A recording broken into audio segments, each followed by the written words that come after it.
And 6 years thou shalt sow thy land, and shalt gather in the fruits thereof. But the 7th year thou shalt let it rest and lie still, that the poor of thy people may eat, and what they leave the beasts of the field shall eat.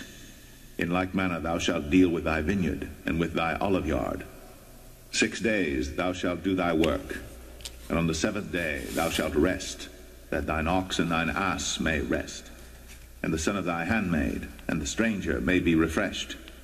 According to the Bible, Jews in the land of Israel must let the land rest every 7 years.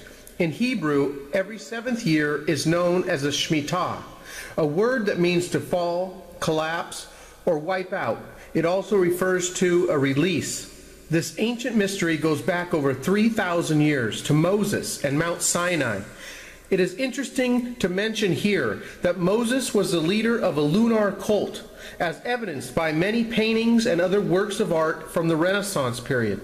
Many people are not aware that Moses was often depicted having horns on his head during this time frame. If you saw part 1 of this video, you are aware of the blood moon tetrad that we are in the middle of.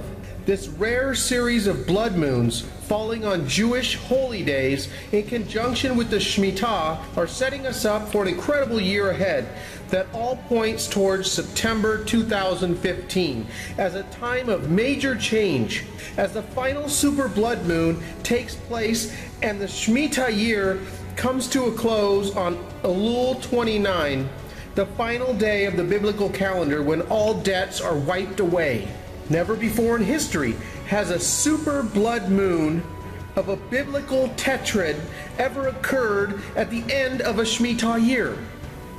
At the end of every 7 years, thou shalt make a release, and this is the manner of the release. Every creditor that lendeth aught unto his neighbor shall release it.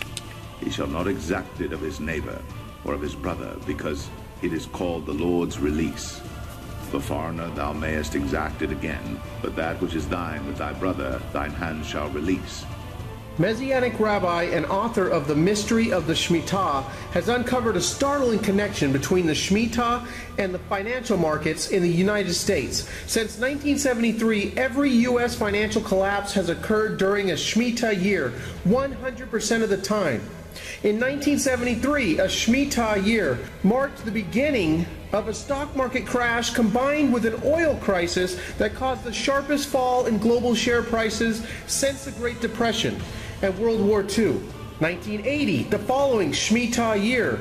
In January, the U.S. economy entered a recession that at the time was the most significant since the Great Depression. In 1987, the following Shemitah year, Black Monday, October 19th, the largest one-day percentage decline in the Dow Jones Industrial Average had ever seen. It dropped 22.6% in one day. The following Shemitah year, 1994, bond market massacre took place with yields on 30-year treasuries jumping 200 basis points in the first 9 months of the year, hammering investors, bankrupting Orange County, and thrusting Mexico into crisis. 7 years later, on the next Shemitah year, 2001, we witnessed the collapse of the Twin Towers in New York, and a historic stock market collapse followed 6 days later. 684 points, or 7.13% drop in a single day, the largest point drop in history, and it happened on Elul 29 of the Jewish calendar, the ancient day of debt cancellation. The following Shemitah year happened in 2008, where we saw the Dow drop 777 points in a single day. September 29th, 2008 was exactly on Elul 29 of the Shemitah year, just like 2001's historic Dow collapse. Mark your calendars, everybody, and hold on to your hats, because if this trend continues, September 13th, 2015 could be a doozy. People all around the world are affected in one way or another by the mystery of the Shemitah, and this coming September 2015 could just be an incredible time. Not only will we have a super blood moon, but we will also be in the end of a super Shemitah. Every 7 Shemitahs, or 49 years, bring a jubilee in the 50th year and we are in the 7th Shemitah right now.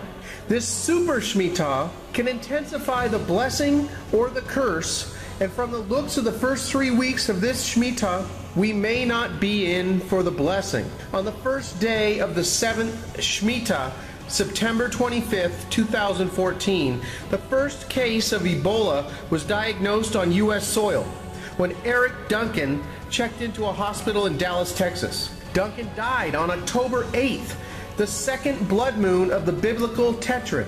On this day, we also heard that China had passed the U.S. as the biggest economy in the world according to one key metric.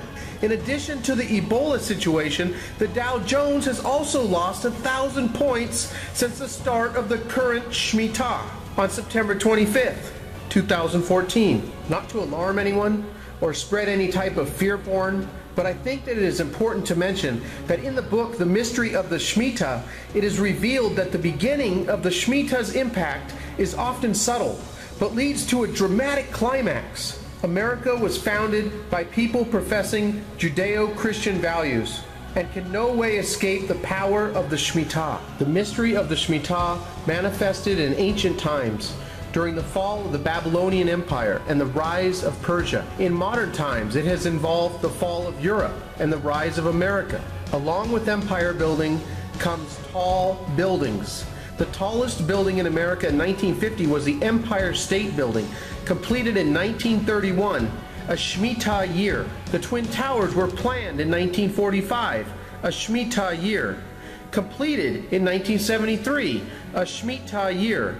And collapsed in 2001, a Shemitah year. The next economic shift in empire building appears to be pointing to China, as they just passed the U.S. in one key metric for the largest economy in the world. They have plans to start building the Phoenix Twin Towers next year, which will be the tallest in the world, and they are hard at work pushing out the U.S. dollar as a reserve currency of the world. Could September 2015 be the end for the U.S. dollar?